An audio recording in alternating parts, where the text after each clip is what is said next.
nabadgelyo ha ka baqin qof walba oo u soo gala noloshaada in uu ku barto kadibna uu ka tago uu ka tagi doonaa sida xaqiiqda ah balse intii jeclayd inay nolosha kula dhamaystaan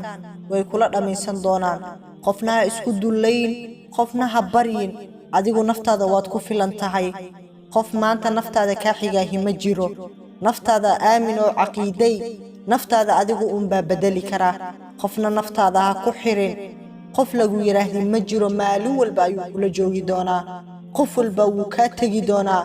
adna waad ka tagi doontaa tagitaanka ugu dambeeyana waa markii midkiin uu aakhiro aado balse adduunka inta la joogo dad badan baad baran doontaa qof ka tagay qalbigaaga ha u jabin qofna ha u dhiman dartii cafi oo saamax uqdadna ha u qaadin weliga ha aaminin qof kasta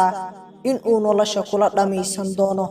mar uu ka tagi doonaa adna waad ka tagi doontaa ha iloobin farxadaad soo wada qaadateen ha iloobin nimcadii aad ku wada jirteen balse qof dartii weliga noloshaada mugdi ha u galin qof walba maalin uu ku faaruqi doonaa maalintaas yeena khanin maalintii kugu dambeysay noloshaada naftaada qof kaliya ha u cadaabin boqolaal ka wanaagsan baa jirta cafi oo saamax